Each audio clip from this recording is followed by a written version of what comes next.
यं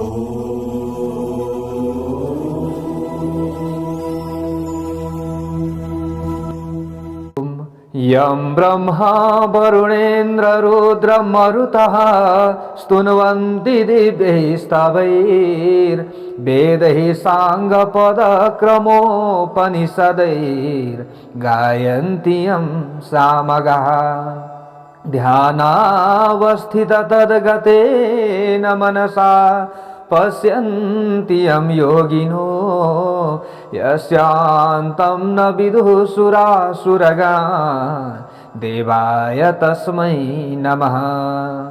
श्रीमत्चन्दनचर्चितो ज्वलवपुः शुक्लाम्बरा मल्लिका मालालङ्कृतकुण्डला प्रविलसन् मुक्तावली शोभिता सर्वज्ञाननिदान पुस्तकधरा रुद्राक्षमालाकरा वाग्देवी वदनाम्बुजे वसतु मे त्रैलोक्यमाता चिरम् मुखं करोति वाचालं पङ्गुं लङ्घयते गिरिं यत्कृपातमहं वन्दे परमानन्दमाधवम्। नमो भगवते तस्मै व्यासायामिततेजसे यस्य प्रसादात् वक्ष्यामि नारायणकथामिमाम्। नारायणं नमस्कृत्य नरं चैव नरोत्तमं देवीं सरस्वतीं व्यासं ततो जयमुदीरयेत्। ओम श्री स्वस्थानी परमेश्वर्यै नमः।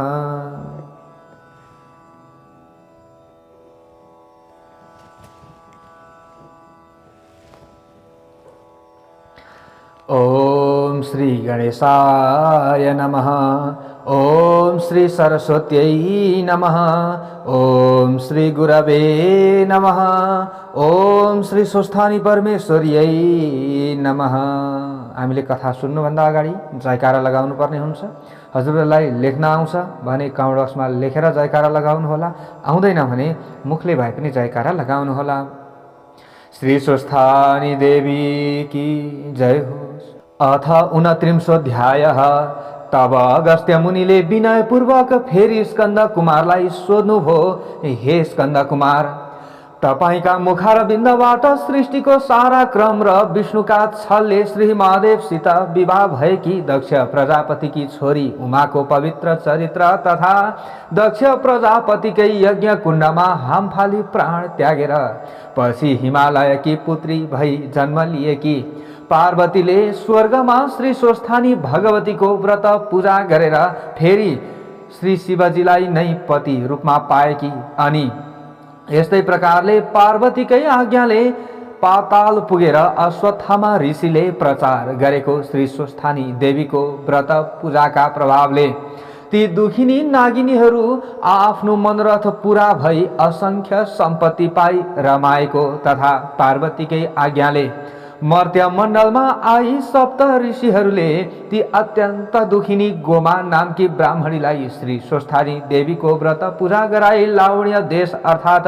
लुम्बिनी राज्यकी राजमाता बनाएको एवं श्री स्वस्थानीको निन्दा गर्दा चन्द्रावतीले पाउनासम्म दुःख पाएको र अप्सराहरूको आज्ञाले यथाशक्ति श्रद्धा भक्ति का साथ श्री स्वस्थानी परमेश्वरीको स्वस्थानीको व्रत पूजा गरेरै त्यस पूजाका प्रभावले उनलाई आफ्ना पतिका साथ मिलाएको कथा श्रद्धा सहित सावधान भएर मैले सुनिसकेँ। अब गोमा ब्राह्मणीका बाद मर्त्य मण्डलमा अरू कसले श्री स्वस्थानी देवीको व्रत पूजा गरे र के कस्तो कस्तो फल पाए त?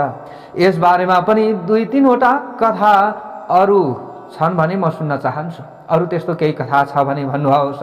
त्यस्ता जन पनि कोही छन् भने कृपा गरेर तिनको बारेमा बताई बक्सियोस् भन्दा अब स्कन्द कुमारले अगाडि भन्नुहुन्छ। स्कन्द कुमार आज्ञा गर्नुहुन्छ, हे अगस्त्य मुनि, गोमाका बाद चित्रवन नामको विचित्रको नगरमा बस्ने धर्मपरायणा बाल विधवा सुलोचना नामकी नारीले ब्रह्माको गण्डस्थलबाट अर्थात् हिमालयबाट निस्की पहाडका गिरी गौहरा कन्दराहरू हुँदै गङ्गासित मिल्न दक्षिणतिर हानिँदै बगेकी गण्डकी अनि शाली नदी तथा महिषासुरलाई उसको गर्दनमा समातेर लातका लात गोद्दा पृथ्वीमा भ्वाङ परेर निस्केकी देवकी अर्थात् देवकी नदी अनि यज्ञ कुण्डमा फल हाली उमाले प्राण त्यागेको सुन्दा दक्ष प्रजापतिका उपर एकाएक उठेको महाक्रोधको झोकमा श्री महादेवले आफ्नो त्रिशूल पृथ्वीमा ग्वाममा खोप्दा पुवाल परी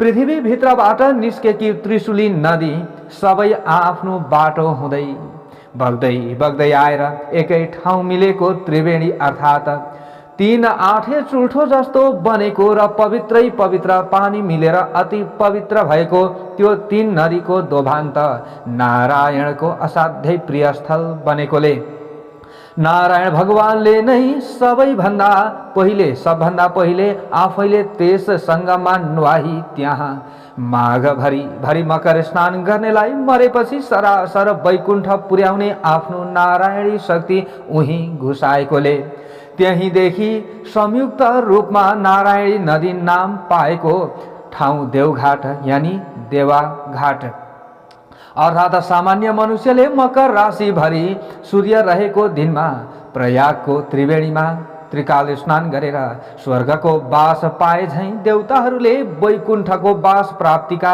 लागि मकर भरि नित्यै नुहाउने गरेको अनि अप्सराहरूले पनि पौष शुक्ल पूर्णिमादेखि माघ शुक्ल पूर्णिमासम्म नित्य आई नुहाउने गरेको त्यस्तो देवघाटको छेउछाउमै कुटी बनाई धुनी जगाई योगिनीको रूपमा बसी पद्मासन कसी अघि ध्रुवले झैं ओम नमो भगवते वासुदेवाय यो मन्त्र निरन्तर जप गर्दै सूर्यको तेजमा मात्रै मन्टक्क अड्याई दुष्तर्क दुश्चिन्ता दुष्तृष्णा दुर्व्यवहार बेफुका गफडा सारा त्यागी 12 महिना त्यस त्रिवेणीमा त्रिकालै नुहाई प्रत्येक वर्षको पौष शुक्ल पूर्णिमादेखि विधिपूर्वक माघ शुक्ल पूर्णिमासम्म उहिले गोमाले जस्तै गरी नियमपूर्वक व्रतमा रही माघ शुक्ल पूर्णिमाका दिन श्री स्वस्थानीको विधिपूर्वक पूजा गरी 60 वर्षमा 60 वटा श्री स्वस्थानीको व्रत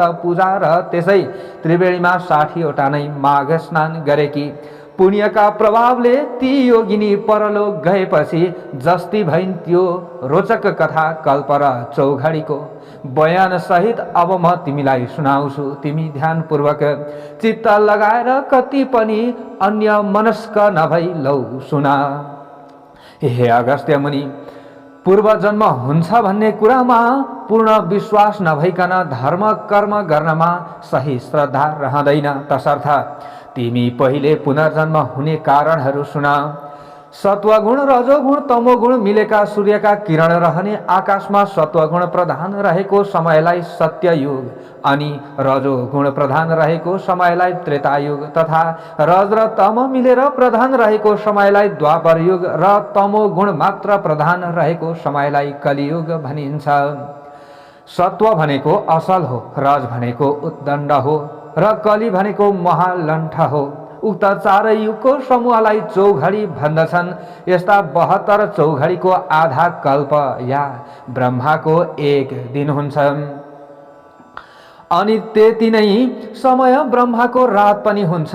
यी दुवैलाई मिलाउँदा 1 कल्प हुन्छ। त्यो आधा कल्पमा 1 अङ्कका सामु 19 वटा शून्य क्रमैले तेर्सोतिर लेख्दा त्यो 1 को स्थानीय मान जति हुन्छ त्यति वर्षको हुन्छ।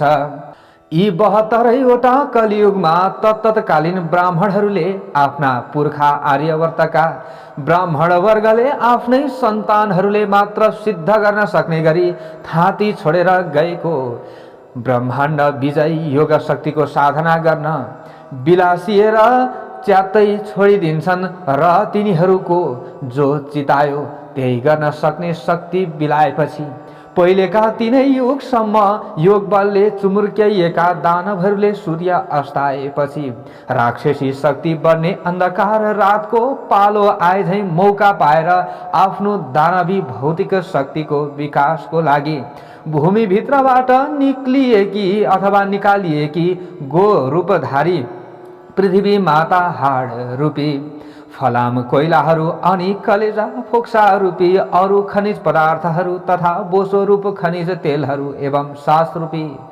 भापहरू निकालिएर खोक्री मरणासन्न भएर नारायण नारायण भन्दै आर्त स्वरले पुकार्न थालेकी पृथ्वीलाई देखि नारायण भगवानले त्यति नै समयका लागि पृथ्वीलाई आफ्नो प्रलय यानि डुबाउने शक्तिको प्रयोग गरी समुद्रले ढाकिदिनुहुन्छ। त्यस प्रलय कालमा पनि तातो न तातो सूर्य र चिसो न चिसो समुद्र यी दुवै नै निराधार आकाशमा आफ्ना ठाउँमा झुन्डिएकै रहन्छन्। तिनै दुई सूर्य र समुद्र नै पुरुष अर्थात् भाले र प्रकृति यानि पोथी हुनाले यिनको सृष्टि कहिले भयो कसरी भयो र यिनको विनाश कहिले हुन्छ कसरी हुन्छ भन्ने निधो अझसम्म कसैले पनि निर्क्योल गर्न सकेका छैनन्। त्यसै ढाकिएको प्रलय कालको मौकामा नै प्राणीका काटिएका ठाउँमा घाउ पलाए झैँ पृथ्वी माताका सबै अङ्ग प्रत्यङ्गहरू पलाएर तयार भइसक्छन्। अनि विष्णुकै शक्ति वराह प्रभुले आफ्नो वराह शक्ति अर्थात् वार भनेको पानीलाई, आ माने आसमन्तात चारैतिर, ह भनेको हटाउने शक्ति प्रयोग गरी प्रत्येक वर्ष माघे सङ्क्रान्तिको 7 दिन पहिलेदेखि 7 दिन पछिसम्म गङ्गा सागरमा रहेको कपिल मुनिको आश्रममाथिको त्यो डुबाएर रहेको समुद्रको पानीलाई चारैतिर हटाएर त्यस आश्रमलाई उदाङ्ग्याए झैँ नै पुरा समुद्रको 4 भागको 1 भाग जतिमा रहेको 7 द्वीपमाथिको पानी हटाइदिनुहुन्छ।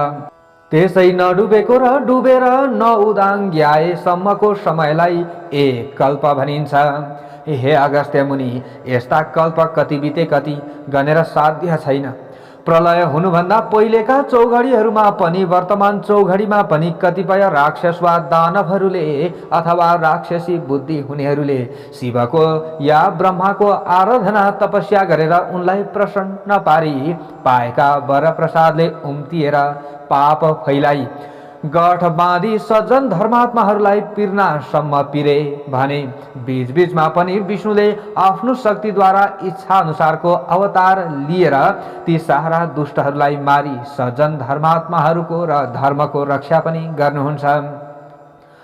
त्यसरी प्रलयकाल हुँदा पृथ्वी डुबेको अवस्थामा पृथ्वीका चर अचर स्थलचर र नभचर प्राणीहरू स्वतै डुबेर मर्छन् र तिनका प्रेतात्माहरू वा प्रेत रूपहरू आफ्नो गुण रूप आकार प्रकार धर्म कर्म पाप पुण्य बोकेर दूरदर्शनका पात्रहरू वायुमा स्थित बिजुलीमा विचरण गरे झैँ आफ्नो वंशका साथ मिलेर सूर्य लोकमा अर्थात् सूर्यका असंख्य किरणहरूमा नै फलभित्र उसको स्वाद गुण पौष्टिक तत्व नदेखिने गरी रहे झैँ रहेका हुन्छन्।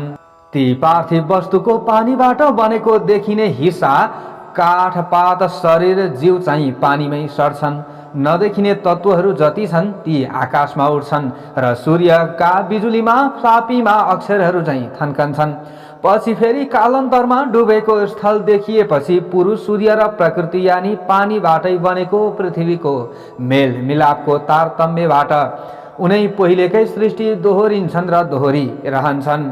आमाको शरीरका सामानहरूले बनेको देहका वस्तुहरू देखिन्छन् र त्यसै देहलाई आधार मानेर रहेका बाबुका गुणहरू चाहिँ देखिँदैनन्। अर्थात् शरीरमा नदेखिने जति बुद्धि आदि गुणहरू बाबु सूर्यका हुन् भनेर बुझ्नुपर्छ।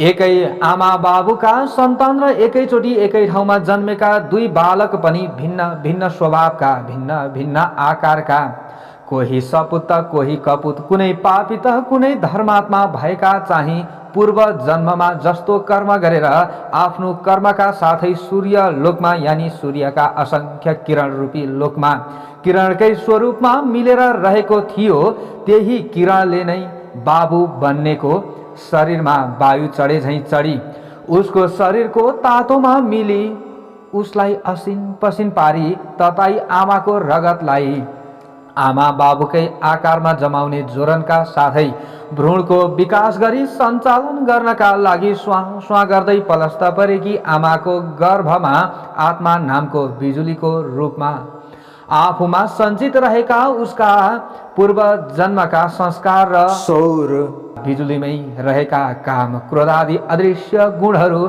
साथै प्रवेश गर्छन् अनि त्यसमा रहेको स्वसिद्ध शक्तिले आमाको गर्भको विकृत रगतलाई आमा बाबुकै आकारमा जमाउने सञ्चालन गर्ने बढाउने हुर्काउने बुढ्याउने मराउने र जहाँबाट आएको हो उहीँ पुर्याउने काम गर्छ। याद राखे कि बाबुमा चढेको त्यो किरणवासी धर्मात्मा भए पर सरेको 7 रातसम्मको रगतमा अडिँदैन। त्यो 8वाँ रातदेखिको रगतमा पापीहरू अडिँदैनन्। फेरि 14वाँ रातमा केवल महापुरुष मात्र अडिन्छन्। 15वाँ 16वाँ रातमा चाहिँ पुण्यात्माहरू मात्र अडिन्छन्। 17वाँदेखि कोही पनि अडिन्नन्। पहिलो दोस्रो तेस्रो रातमा कोडीहरू मात्र अडिन्छन्। 4औँदेखि 16औँ रातसम्ममा पनि बिजोरमा छोरी र जोरमा छोरा मात्र अडिन्छन्। 3मा पनि ग्रहण आदिमा, श्राद्धको दिनमा, एकछाकीको दिनमा, मूल नक्षत्रमा, मघान्तमा, रेवतीमा, अष्टमीमा, चतुर्दशीमा, जन्मदिनमा, औँसीमा, पूर्णिमाको दिनमा रहेको गर्भमा अलक्षिणा मात्र अडिन्छन्। 7 रातसम्म पापी मात्र अडिने। पापी रगत शरीरमा रहने हुनाले त्यतिखेर ती पितृ कार्यका लागि चोखिँदैनन्। प्राय 90% गर्भ यसै 7 रातभित्रै रहेका हुन्छन्। तसर्थ जहाँबाट आएको हो त्यहाँ फर्कनलाई यहाँ कस्तो कस्तो कर्म गर्नुपर्छ, पहिलेको सञ्चित अभ्यासले त्यस्तै त्यस्तै कर्म गर्छ र त्यस्तै कर्म गर्न ऊ रमाउँछ र उसले गर्छ पनि त्यस्तै। यसैको नाउँ स्वभाव हो। त्यसैले भिन्न भिन्न किरण लोकबाट आएका उही जातका पनि भिन्न भिन्न प्राणी वा मनुष्यको भिन्न भिन्न स्वभाव यस प्राणी जगतमा भएको हो। तसर्थ त्यो प्राणी जबसम्म विष्णुको कृपा पात्र हुँदैन तबसम्म त्यसै भूमरीमा चक्कर लगाइरहन्छ। यसैलाई शिशुमार चक्र अर्थात् जन्मनु र मर्नुको फेरो भनिन्छ। पुराणमा जति देवता र जति लोक छन् ती सबै त्यो शक्ति हुने सूर्यका विभिन्न किरणकै नाम हुन् भनी वेदमा बताइएको छ। अर्थात् वेदका तिनै कुरालाई पुराणमा प्रस्ट्याइएको हो। हामी प्राणीहरू केवल सूर्यको प्रकाशलाई मात्र देख्दछौँ र तीद्वारा प्रकाशित वस्तुलाई जान्दछौँ मात्र। प्रकाश नपरेको वस्तुलाई देख्दैनौँ। प्रकाशलाई अन्धकारले छेक्दैन। निष्पट्ट अन्धकारमा आफ्ना सामुको आफ्नो हातलाई पनि हामी देख्दैनौँ, तर धेरै टाढा बालिएको आगोलाई देख्छौँ। त्यसकारण सूर्यका किरणहरूमा भएका शक्तिलाई जान्नु नै के हो? ज्ञान हो। यस्तो यो ज्ञान प्राप्त गर्नका लागि जसरी युवतीको युवकमा र युवकको युवतीमा उनको भित्री अन्तस्करणमा निरन्तर तन मनस्कता रहन्छ, त्यस्तै तन मनस्कता आकाशभरि ढाकिरहेको सूर्यको तेजमा 12 वर्षसम्म रहिरह्यो भने त्यो तेज हृदयभित्रै झल्कन्छ र सकल ज्ञान प्राप्त हुन्छ। यस्तो जनलाई ज्ञानी भन्दछन्। ज्ञानीलाई पापले कहिल्यै पनि छुँदैन। शिशुमार चक्रको फेरोमा त्यो ज्ञानी कहिल्यै पनि पर्दैन अथवा शिशुमार चक्रको फेरो उसमा रहँदैन। यसैलाई विष्णुको कृपा पनि भनिन्छ। हे अगस्त्य मुनि, उता पृथ्वी डुबेको बेलामा जलचर चाहिँ असंख्य बढेर समुद्रमा अटाई नअटाई हुन्छन्। अघि अघि पृथ्वीले खोक्रिएको अवस्थामा विष्णुलाई आर्त पुकार गरे झैं अब समुद्रले जलचरको भार थाम्न सकिन प्रभु भन्दै आर्त पुकार गर्न थाल्छन्। अनि विष्णुले आफ्नो वराह शक्ति प्रयोग गरी पृथ्वी माथिको पानी हटाइदिएपछि त्यहाँ थुप्रिएका जलचरहरू त्यहीँ मरी सडी कुहिएर त्यसमा बडे बडे किराहरू पर्छन्। त्यही सडानलाई नै क्षीर समुद्र साई विष्णुको अर्थात् समुद्रको जलमा रहने शक्तिको कानेगुजी भनिन्छ र त्यही देब्रे कानको यानि उत्तरी गोलार्धको कानेगुजीबाट उब्जेको बडेमानको किरालाई मधु दानव र अनि दाहिने कानको अर्थात् दक्षिण गोलार्धको कानेगुजीबाट उब्जेको यामानको किरालाई कैटव दानव भन्दछन्। विष्णुकै नाभि कमल यानि सृष्टिको केन्द्रस्थल नाइटोबाट उम्रेको अर्थात् समुद्रैको लेदो छिपछिपे पानीमा उब्जेको पृथ्वी जल तेज वायु आकाश रूप नालको माथि खिलेको कमल पुष्प अर्थात् ती पञ्चमहाभूतको सामूहिक शक्ति मिली आकाशमै प्रकट भएको ब्रह्म नामको ब्रह्मा कहिने चैतन्य शक्तिलाई र त्यसको उद्भव स्थानलाई भता भुङ्ग पारी पृथ्वीलाई दबदबे पानीमै डुबाई राखी त्यहाँ दानव देश बनाउलान् जस्ता ती प्रबल दानव किरालाई हटाउन ब्रह्मका स्तुतिले प्रसन्न भएकी योग मायाले ध्यान गरी जगाइएका अर्थात् शरीर धारण गराइएका स्वयं विष्णु शक्तिलाई नै 5000 वर्ष लाग्यो र पनि नसकिएर विष्णु हैरान भई बसेको बेलामा ती किराहरू चम्कँदै सोहोरिएर आफ्नो नगिच नगिच आई उफ्रँदै उधुम मचाउँदै ए पाजी के नाप्न सक्दछस् नाप भन्दा विष्णुले बाछा बधाई तिमीहरूलाई मारेर पृथ्वीलाई सफा पार्न सकौँ भन्दा ती किराहरूले जलमा त हामीलाई मार्न त सक्दैनस्, थलमा हाम्रो शक्ति कमजोर हुने हुनाले पहिले पृथ्वीको पानी सुका अनि मात्र मार्न सक्लास् भन्दा इन्द्रलाई 12 वर्ष पानी नपार्ने आज्ञा दिई त्यहाँको पानी सुकाई अनि मात्र आफ्ना दुवै काखमा अर्थात् उत्तरी गोलार्धकालाई र दक्षिणी गोलार्धकालाई बायाँ र दायाँपट्टि नगिचै राखी ती सारा किरालाई आफ्नो चक्र चलाई मारी ब्रह्मालाई डुब्नबाट जोगाउनु भयो र तिनै मरेर सडेका जल जन्तुका हाडखोडका थुप्रोले पहिलेका दर्के पानीले र पहिरोले खी थेप्चिएका पहाडहरू चुलिए, भूमि मिलिलियो यानि कि भूमि पनि मिलेछ पहाड पनि बनेछ। फेरि ब्रह्मशक्तिले अघि सूर्यमा गइरहेका वंशहरू आफ्ना गुण स्वभाव आकार प्रकार लिएर सूर्यका प्रत्यावर्तन शक्तिले पृथ्वीमा फर्कन थाले। यसरी अचरहरू आइसकेपछि भ्यागुतोले पानी घोडाले पानी मान्छेले जल थल दुवैमा सास फेर्न र अडिन सके झैँ पृथ्वीमा अडिन सक्ने मत्स्यकै नामले पुकारिने जल मानुषको रूपमा पैदा भए र मानिसहरू र अरू प्राणीहरू पनि समुद्रकै प्राणीमा जन्म लिएर मात्स्य न्यायबाट बच्न पृथ्वीमा आई निर्धक्कसँग रहन थाले र पानीमै जस्तो मैथुनी सृष्टि चलाउन थाले। पृथ्वीमै जन्म थलो हुनेको पानीमा सास फेर्ने शक्ति हरायो। अब पृथ्वीमा बस्न थालेपछि पानीमा सास फेर्ने शक्ति हराएछ। त्यसै उसले प्रथम अवतार प्रभु मात्स्य रूप धारण भनिन्छ। यसैलाई नै ब्रह्माको मानस सृष्टि अर्थात् जलचरलाई थलचर बनाउने इच्छा शक्ति पनि भनिन्छ। यिनैमा पहिलेका शास्त्र ज्ञाताहरू आफ्नो ज्ञान लिएरै जन्मने हुनाले उनैले फेरि पहिलेका शास्त्र विद्या कलाहरू प्रचार गर्छन्। यसै उसले अब सबै स्थिति पूर्व कल्पकै जस्तै कल्पै पछि दोहोरिरहन्छन्। जसरी प्रत्येक ऋतुमा पोहोरकै दृश्य दोहोरिरहन्छन् त्यसरी नै प्रत्येक कल्पमा पहिलेकै कल्पका वस्तु चीज बीज नर नारी तिनका आकार प्रकार गुण अवगुण ऋतुका तारतम्य उनै दोहोरिरहन्छन्। यद्यपि उग्र पाप भोग्नका लागि मात्र मानव प्राणी भूत प्रेत पिशाच आदि र तिर्यक योनि यानि तेर्सो शरीर भएका प्राणी भएर जन्मे पनि तिनमा आफ्नो वंशीय गुण र वंश चलाउने शक्ति हुँदैन। त्यसको संस्कार उसको आदि योनिको नै रहन्छ।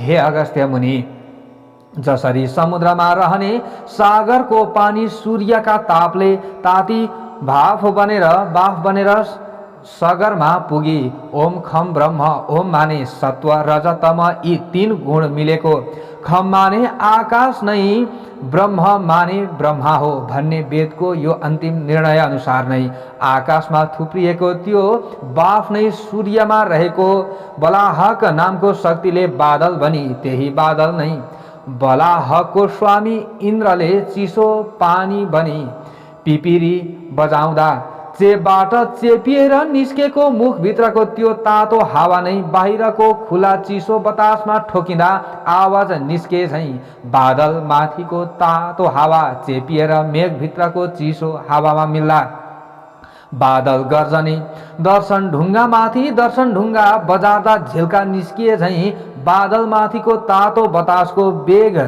मेघभित्रको चिसो हुरीमा ठोकिँदा ती दुवैको आघातको बेग जुधेर जुदाईको बिचमा परेको पानीलाई चट्याङ बनाउँदै चम्किने बिजुलीले ठेली पानीको रूपमा मेघ पानी विद्युत बतास र आकाशको संयुक्त शक्ति नै जलशायी साकार विष्णु हो।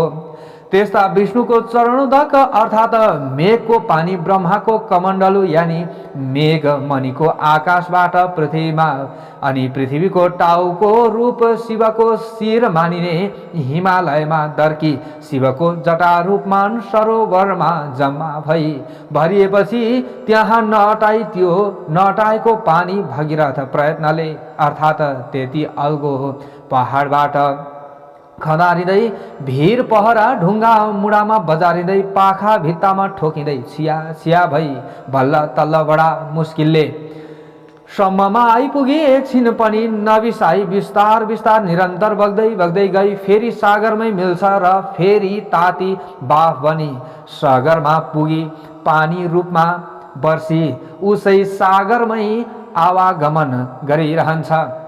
बाफ बन्दा पानी नदेखिए पनि पानी मरेको अर्थात् बिलाएको हुँदैन। जसरी अन्न फलफुलमा रहेको पोषक तत्व गुण स्वाद देखिँदैन तर खाएपछि अनुभवले छ हुन्छ भन्ने थाहा हुन्छ, त्यसरी नै पानीबाटै बनेको यो शरीर अनि सूर्यबाट मिलेको त्यसमा रहेको शक्ति नदेखिए पनि बिलाएको हुँदैन।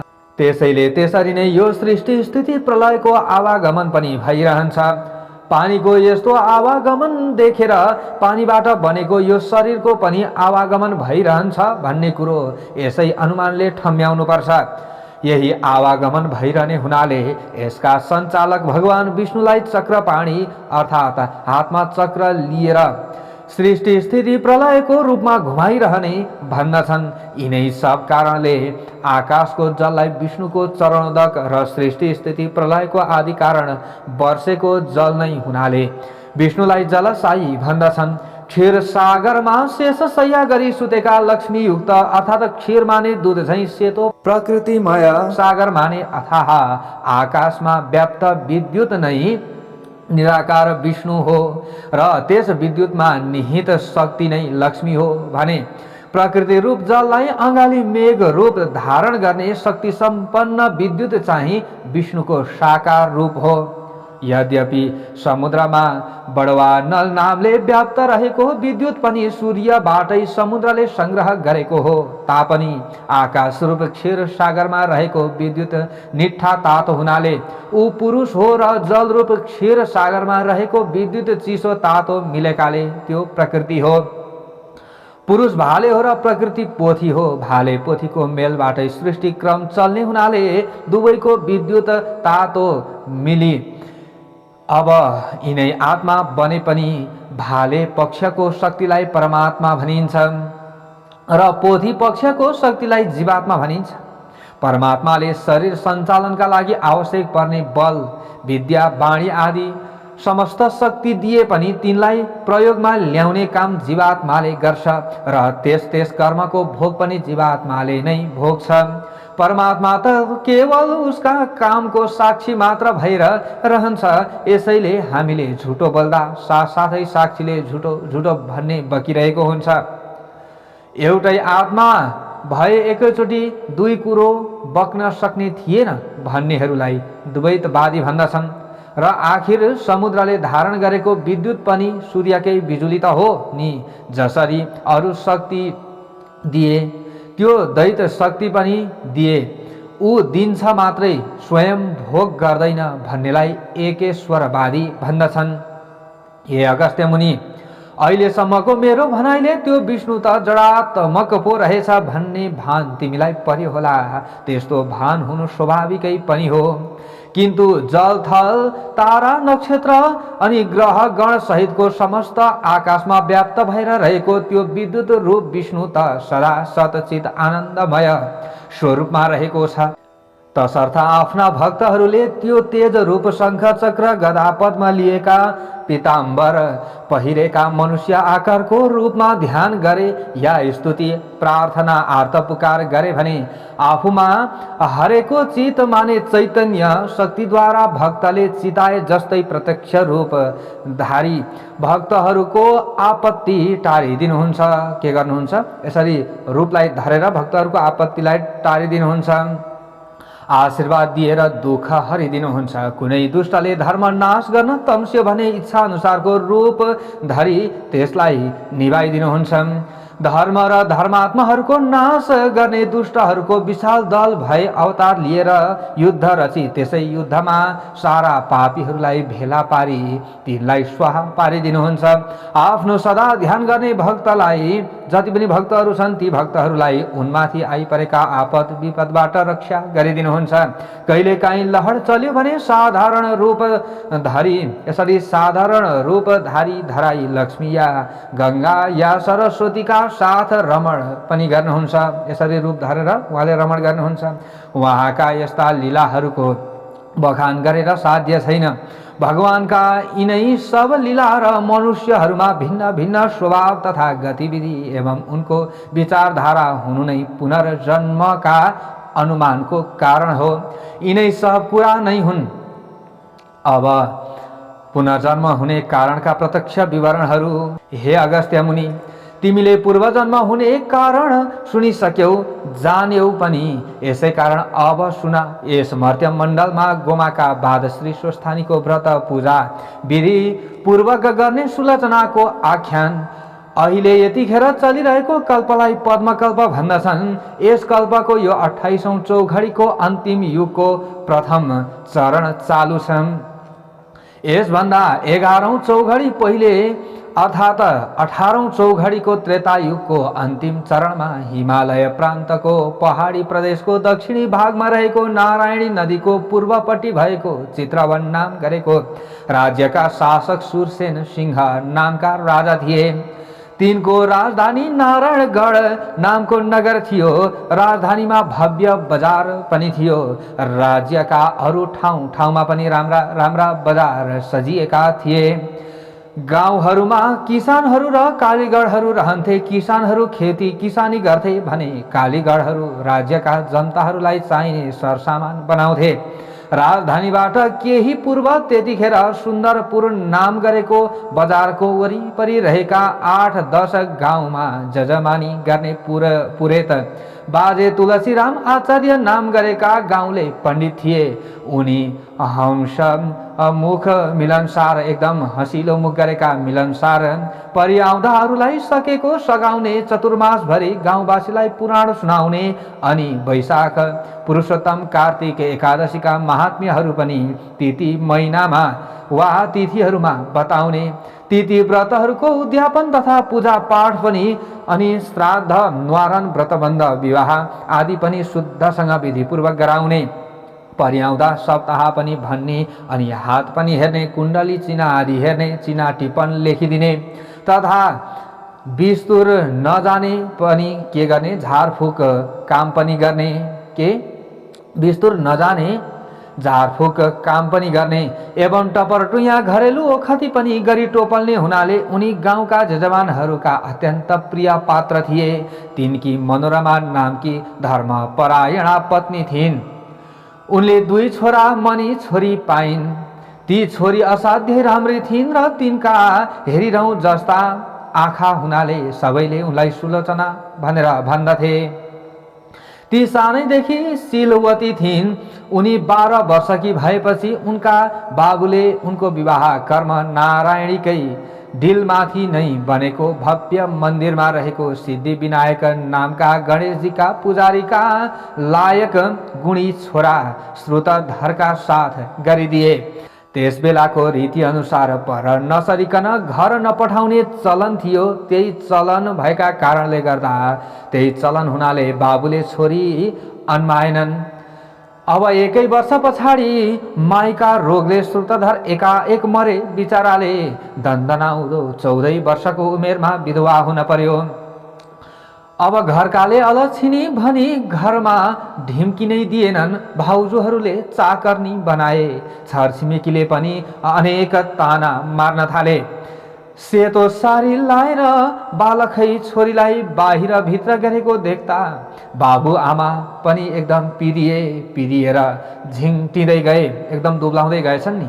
यस्तो परिस्थिति देखेर अझ भविष्यमा आइपर्ने गतिविधि विचारेर यसरी अनेक भुवल सहेर नाना भाँतीका टोकसो सुनेर मर्नैका लागि दिनहरू बिताई काल पर्खनु भन्दा त किन म कल्याणकारी भगवान विष्णुको तपस्या गरेर भावी जन्म नसुधारौं भन्ने मनमा सोची एक दिन मौका पारेर उनले आफ्नो मनको तर्क वितर्क आमालाई भनिन्। आमाले बाबुलाई सुनाइन्। तब बाबुले यसो मनमा गमेर छोरीको विचार त ठिकै हो भन्ने ठानी उसको इच्छा पुर्याइदिने तारतम्यमा लागे। तब त्यो कुरा जजमानहरूलाई भनेर गण्डकी देवकी त्रिशुली नदी मिली त्रिवेणी भई नारायणी बनेको दोभान र पहाडको भित्तामा बाढी नपुग्ने ठाउँमा पानीको सोता नजिकै पारी एउटा कुटी र एउटा लामो कटेरो बनाइदिए।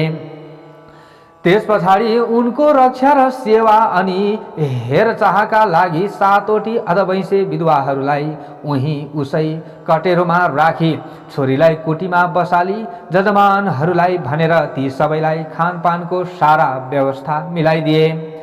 त्यसपछि ती बाल विधवा सुलोचना त्यसै कुटीमा बसेर सांसारिक सारा व्यवहार तजेर यानि कि सम्पूर्ण सांसारिक सारा व्यवहारहरूलाई त्यागेर कामोत्तेजक विषय वासनाका बेफाका तर्क वितर्क गर्न र मनुष्य मण्डलीमा रहेर फतर्का मार्न च्यात्त छाडी त्यो 3 पवित्र नदी मिलेको त्रिवेणी नाम पाएको त्यस दोभानमा दिनहुँ तीनै काल प्रातः मध्याह्न र साँझ नुहाएर आई कुटीमा बसी पद्मासन कसी निश्चल सोझो घाँटी गराई दुवै आँखाको हेराइलाई नाइटोमा पुर्याई सूर्यको जाज्वल्य तेजलाई आकाश भरि नै ढाकिएको सम्झी त्यस तेजमा मात्रै ध्यान अटल पारी त्यसै तेज राशिलाई विष्णुको स्वरूप मानी ओम नमो भगवते वासुदेवाय भन्ने यो विष्णु मन्त्र मात्रै जपी नारायण की अति भक्तिनी योगिनी भएर अत्यन्त कठिन तपस्या गर्न थालिन्। उनी त्यहाँ सधैँ असल आचरणमा रहन्थिन्, कहिल्यै कसैको फोकटिया सङ्गत गर्दिनथिन्। ध्यानमा तल्लीन रहेको बेलामा को आयो को गयो उनलाई पत्तो रहँदैन थियो। आफ्नै शरीरमा रहने सधैँ नरकतिरै जाने बाटोमा मनलाई दौडाइरहने अनि काम क्रोध लोभ मोह मद मात्सर्यलाई उक्स्याउने अथवा उकास्यै गरिरहने दुष्ट इन्द्रियहरूको बसमा कहिल्यै पर्दिनथिन्। जो पवित्र खाना मिल्यो त्यही मात्र खाएर सन्तोष गर्थिन्। सधैँ एक छाक जुरेको फलफुल मात्र खाने र भक्तहरूले नियमित रूपले पालो बाँधेर ल्याइदिने गरेको गाईको दुध मात्र पिउँथिन्। सधैँ साँचो बोल्थिन्, थोरै बोल्थिन्, अत्यन्तै सुशीला थिइन्, सदा प्रसन्न रहन्थिन्। नारायणी शक्तिले मोहित भएर दर्शन गर्न आएका भक्तहरूले ल्याएर चढाएका वस्तुहरू पनि विशाल दिल भएकी उनी वरिपरि आसपासमा रहने दुखी दरिद्रीहरूलाई बाँडिदिन्थिन्। व्रतले देह सुकाएकी थिइन् तर ब्रह्मचर्यका प्रभावले तेजिली थिइन्। बिहान नुहाएर आएपछि पितृहरूलाई ब्राह्मणहरूलाई दिएर अनि आगामा होमेर दिनको 6वाँ भागमा फलफुल मात्र खाने गर्थिन्। कठिन भन्दा पनि अति नै कठिन अति कठिन सारा व्रतहरू विधिपूर्वक गर्थिन्। पुण्य कर्म गरेर नै सारा महिना सारा वर्षहरू बिताउँथिन्। प्रत्येक वर्ष पौष शुक्ल पूर्णिमाका दिनदेखि श्री स्वस्थानीका व्रतको नियम पालन गरी नारायणी दोभानमा प्रातः स्नान गरी कुटीमा आई आफ्नो नित्य कर्म सकी फेरि मध्याह्नमा सङ्गममा स्नान गरी त्यसैको तीरमा बालुवाको 2टा ससाना ढिस्को बनाई त्यसैमा शिव पार्वतीको पूजा गरी कुटीमा आएर नारायणको तेज रूपमा ध्यानमग्न हुने गर्थिन्। माघ शुक्ल पूर्णिमाका दिन श्री स्वस्थानीको व्रतको उद्यापन पूजा अर्थात् सावधिक व्रतको अन्तमा गरिने पूजा र ब्राह्मण भोजन गराउँथिन्। अनि मकर राशिमा सूर्य रहुन्जेल त्रिवेणीकै किनारमा रहेर त्रिकाल स्नान गरी उहाँ नै नारायणको ध्यानमा तल्लीन रहन्थिन्। त्यस्ता प्रकारले ती सुशीला सुलोचनाले 60 वर्ष त्यस कुटीमा बसेर 60 वर्षमा श्री स्वस्थानी देवीको 60 नैवटा व्रतपूर्वक पूजा गरिन् र 60 नैवटा मकर स्नान त्यस देवघाटको त्रिवेणीमा गरिन्। मकर राशिमा सूर्य सरेको दिन माघे संक्रान्तिदेखि त्यसै माघ मसान्तसम्मको नित्य स्नानलाई माघ स्नान या मकर स्नान भन्दछौँ। त्यस कुटीमा त्यसै प्रकारले रहँदा रहँदै तिनी 75 वर्षकी भइन्। स्वस्थानीको 60वां पूजाको अन्तमा स्वयं श्री स्वस्थानी देवी नै उनका सामु मात्रै प्रकट भएर त्यहाँ रहेका सबैले सुन्ने गरी भन्नुभयो, हे तपस्विनी, तिम्रो श्रद्धा भक्ति विश्वास पूर्वकको 60 वटा अटुट पूजाले म अत्यन्त प्रसन्न भएँ। अब तिमी यो मकर स्नान सकेर आगामी फाल्गुन शुक्ल पूर्णिमाका दिन मध्याह्न कालमा यस नारायणी सङ्गममा नै कम्मर पानीमा 3 डुबुल्की लाएर सूर्यलाई हात जोडी लामो श्वासले ओम भन्दा भन्दै यो शरीर यहाँ त्यागेर आत्मा शरीरले सरासर वैकुण्ठ जाऊ भनी श्री स्वस्थानी देवीले यसरी भन्नुभयो र त्यस पछाडि यति भनेर श्री स्वस्थानी देवी अल्पिनुभयो। यो कुरो थाहा पाएर त्यस दिन त्यस सङ्गममा भक्त जनहरूको कुण्डलो लागेको थियो। ठीक भनेकै बेलामा देवीले भने जस्तै गरी रहेकी उनको तालु पड्कियो र उनको अब अदृश्य जीवात्मा उडेर सरासर वैकुण्ठ पुग्यो। पार्थिव शरीर पानीमै ढल्यो। भक्तहरूले उठाएर किनारामा ल्याए अनि सुताए र साराले फूल अर्पेर पूजा गरे उनको शरीरलाई। अनि खलियो दाउराको चिता बनाएर त्यसमाथि त्यो मृतदेह राखी सबैले मिली आफ्ना घरबाट ल्याएको पाथीका पाथी घिउ लासमाथि खन्याए। यसरी खन्याएर एउटा भक्तले दागबत्ती दियो र दशगात्र क्रिया पनि गरिदियो तथा नियमपूर्वक बरखी पनि गरिदियो। त्यसपछि तिनै भक्त पुत्रकी आमाले नै त्यस आश्रमको नाउँ नारायणी आश्रम राखी त्यहाँ त्यसै गरी रहन लागिन्। भक्तहरूले सुलोचनाको स्मृतिको लागि साधु सन्त तीर्थयात्री विद्यार्थीहरूका लागि त्यहाँ सदा व्रत राखिदिए। हे अगस्त्य मुनि, गंगा र सागरको संगम स्थल गंगा सागरमा समुद्रमा डुबेर रहेको कपिल मुनिको आश्रममा मकर संक्रान्तिको 7 दिन पहिलेदेखि 7 दिन पछिसम्म आश्रम माथिको समुद्रको जल पछि हटेर आश्रम स्थललाई छोडिदिन्छ र कपिल मुनिको आश्रम पानीबाट बाहिर पोहोरको जस्तै देखिन्छ। त्यसै गरी हरेक कल्पान्तमा पहिले पृथ्वीलाई डुबाएर रहेको समुद्रको पानी पछि सरेर पृथ्वीलाई डुबाउन छोडिदिन्छ त फेरि पहिलेका कल्पकै उही सृष्टि स्थिति उस्तै प्रकारले दोहोरिने हुनाले आजसम्म पनि त्यो नारायणी आश्रमको परम्परा उही गरी चलि नै रहेको छ। पहिले जसरी चलेको थियो आज पनि त्यसरी नै चलिरहेको छ। हे अगस्त्य मुनि, जब ती तपस्विनी सुलोचनाले देह त्याग गरिन् तब उनको जीवात्मा तत्काल वैकुण्ठमा पुग्यो त श्री स्वस्थानीको आशीर्वाद र श्री विष्णुको प्रसन्नताले गर्दा पद्मा नाम गरेकी अप्सराको रूप धारण गर्यो। त्यो आत्माले र विष्णुले आफ्ना इच्छा शक्तिले तयार पारिएको सबै ऐश्वर्यले भरिभराउ भएको नयाँ स्वर्गपुरीमा सकल सुख भोग भोग्दै 40 वटा युग अर्थात् 10 चौघडीसम्म त्यही रहिन्। त्यो स्वर्ग यसै शरीरका आँखाले देख्नका लागि त्यसै दूरदर्शक स्थानबाट विशेष कृत्रिम बिजुलीद्वारा अन्तरालको नदेखिने व्याप्त बिजुलीमा फ्याँकिएको अनि अदृश्य रूपमै त्यहाँको प्रकृतिका बिजुलीमा अदृश्य रूपले अनेक भएर फैलिएको दर्शक स्थानबाट फ्याँकिएको दृश्य जतासुकै देख्नलाई अर्कै यन्त्रको र विशेष बिजुलीको खाँचो पर्छ। त्यस्तै अन्तरालको बिजुलीमा अदृश्य रूपले रहेको जुन त्यो स्वर्ग देख्नलाई पनि तपस्याले आफ्नै शरीरमा उपार्जन गरेको दिव्य दृष्टि चाहिन्छ। त्यतिकै यो हाम्रो चर्मचक्षुले देखिँदैन। त्यस्तो त्यो दिव्य स्वर्गपुरीमा 40 वटा युग बिताएपछि एक दिन एकाएक टुप्लुक्क त्यहाँ आइपुगेका ब्रह्माले आफ्ना इच्छा शक्तिले उनको त्यो पद्मा शरीरलाई अत्यन्त राम्रो रूप र जिउ डालको शरीरमा परिवर्तन गरेर आफ्नै लोकमा लगी तिलोत्तमा नाम राखिदिनुभयो र भन्नुभयो, हे तिलोत्तमा पुत्री, तिम्रो यो अति राम्रो रूप राशिलाई देखेर म आफै पनि आश्चर्यचकित छु। त्यसकारण म तिम्रा पुण्यका प्रतापले बनेको यो शरीरलाई कहिल्यै पुण्य क्षय नहुने, बरु बढ्दै जाने तथा सारा ऐश्वर्यले भरिभराउ भएको परम धाम सूर्यलोकमा पठाइदिन्छु, जहाँ गएर तिमी आकाशमा सूर्य भगवान रहुन्जेल यस्तै रूप र जिउ डालले सकल सुख भोग भोग्दै रहिरहनेछौ।